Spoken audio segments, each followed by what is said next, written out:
Turkiya o'zining tarixiy manzillari, go'zalligi va madaniyati bilan har yili minglab sayyohlarni jalb etib kelayotgan mamlakatlardan biri. Ayni kunlarda Turkiya Madaniyat va turizm vazirligi tomonidan Turkiyada Ramazon dasturi e'lon qilindi. Dastur doirasida mamlakatga o'zbekistonlik va ozarbayjonlik ommaviy axborot vositalari xodimlari taklif qilinib, ular uchun maxsus qadimiy Bursa shahriga ham ekskursiya tashkil qilindi. Hozir shu haqda.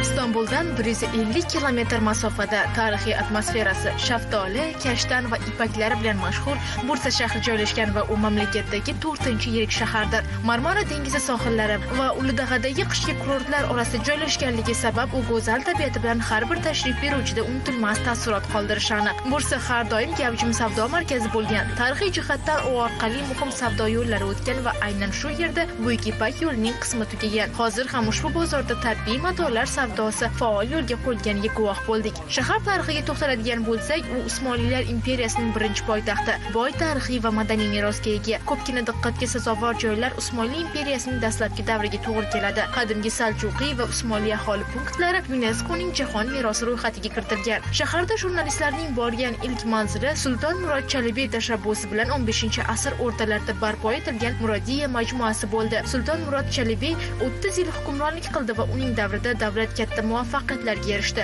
O'zi esa shoir, xattot va harbiy daho sifatida tarixda qoldi. Masjid yonida Usmonlilar saltanatining eng muhim ta'lim muassasalaridan biri bo'lgan madrasa mavjud. U yerda islom ilmlari o'qitiladi. Majmuaning barcha asosiy muassasalari hozir ham faoliyat yuritmoqda.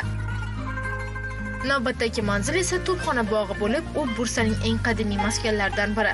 Bog'ning hududida bugungi kungacha saqlanib qolgan Hisor qal'asining qoldiqlari mavjud. U har qanday mavsumda sayr qilish uchun juda yaxshi va sayyohlar hamda mahalliy aholi orasida mashhur. Shuningdek, bog'ning yuqori qismida joylashgan kuzatuv maydonchasida shaharning go'zal manzaralarida tomosha qilish mumkin. Bursaning diqqatga sazovor maskanlaridan yana biri esa Ulug' masjid. 1396-1400-yillarda Sulton Boyazid buyrug'i bilan Saljuqiylar uslubida qurilgan. U 20 ta gumbaz hamda 12 ta ustun va 2 minora bilan bezatilgan.